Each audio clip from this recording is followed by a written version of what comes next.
Hey everyone, it's me, Sloth, and in today's video I'm going to be recording an assassin guide. Now, assassin is like the second most popular hunter in Vesteria.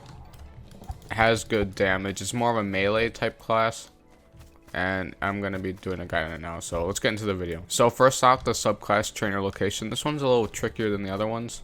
It's very hidden if you don't know where you're looking. Let's just speed up the video. So right around the guild hall, you just go on to the left, and there's like a little doorway. And there he is. Next, I'll be going over the stat build. So for assassin, I actually use 50 dex rest strength. This is more like 60 dex though, because I'm using a Moglo mask, which subtracts all its stats by 10 except strength. So it's 60 dex, but it makes it 50 dex. If you're using a hat like Sand Skull, just do 50 dex and then rest strength, but since I'm using the Moglo mask, I have to put those extra points in dex. Just, yeah, it's 50 dex rest strength. I would actually recommend the Moglo mask though, it's pretty good. So for the skill build, oh my god, skill build. I don't know what to do with adventure, honestly. It's not really that useful, and nothing here really is that useful.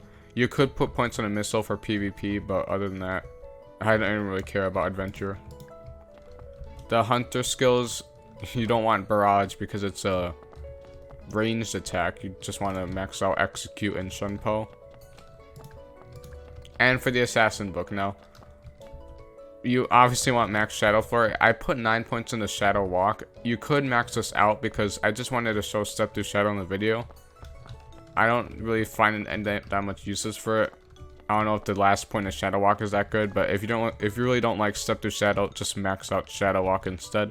For the equipment,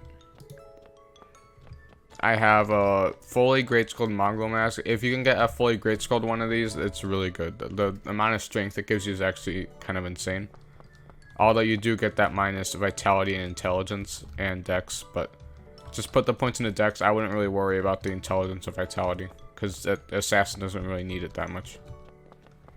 Sand Skull vest, I wouldn't use a ratty vest just because assassin being a melee class, it has to tank just a little bit. Ratty vest, you're gonna die really quickly. For the dagger, I recommend Turl's Talon. This is probably just the best dagger you can get for assassin. It has the most damage. The perk is pretty good. And this one also has +9 strength on it. So this is what I use as a Talon. I wouldn't really use anything else. For the bow, I would use a Sand Ravage bow. Specifically a fierce one if you can get your hands on one. A fierce one, they're really hard to get. But the fierce one with the 10% critical chance to +12 strength, those are like golden. That you really want a fierce Sand Ravage bow. But if you end up getting like a swift one or either any variant, or even a regular one, it doesn't really matter. Just that 10% critical chance helps out with your melee attacks. And for the boots, I use a Scarab tongue boots because honestly, so with stamina being useless now, there's no point into like using the other gauntlet sand skull boots, whatever. The Scarab boots, it makes you really fast, makes you jump high, and I just find it really useful. And then you can regenerate your stamina with invisibility, so there's that. So before I end off the video, I'm gonna show you some other random notes. I'm not gonna do PvP tricks for this video because I actually tried dueling people in Neogarth and there was like no one actually wanted to duel. And besides, I'm kind of trash at assassin PvP anyway. All you really have to do is just invisibility and stuff. It's pretty self-explanatory when it comes to PvP. But I do want to mention some things, is that, like I said earlier in the video, you do more damage at your first base attack from invisibility. So like, go invisible.